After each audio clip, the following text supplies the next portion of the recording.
Billy Crawford, nagsalita na kung bakit siya pumayat. Tinutugunan ng TV host at performer na si Billy Crawford ang mga haka-haka patungkol sa totoong dahilan ng labis na pagbabawas ng timbang. Ikinabahala ng maraming mga tagahanga ni Billy Crawford ang labis na kapayatan nito nang kumalat sa social media ang kanyang mga larawan at video kung saan kapansin-pansin ang kanyang labis na pagpayat.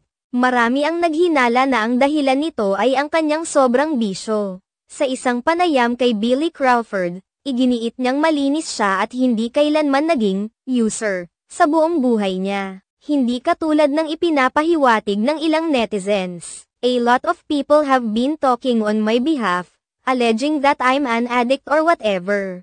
But first of all, I think it's unfair to tell someone what they are. I don't do drugs. I have stopped drinking alcohol. I don't smoke.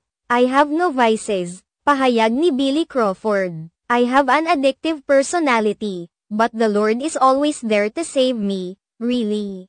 There had been temptations, but with a snap of a finger, He led me away from them. Nililihis ako sa bisyo. I'm thankful for that, pag-amin pa ni Billy Crawford. Samantala, aminado naman si Billy Crawford na sa loob ng 6 na taon ay naging manginginom siya na nagresulta sa pagtaas ng timbang. Gayunpaman, sinabi ni Billy na nagsimula ng dahan-daang bumaba ang kanyang timbang pagkatapos niyang magsimulang magkaroon ng healthy lifestyle. Muli ding iginiit ni Billy Crawford na malusog siya at walang iniindang anumang sakit sa ngayon dahilan para huwag nang mabahala ang mga netizens at mga taong nagmamahal sa kanya. I'm 148 lbs. I feel healthy and I feel good. I don't necessarily exercise tremendously, but I eat right, drink enough water, and maybe my child is just heavy. It can get tearing.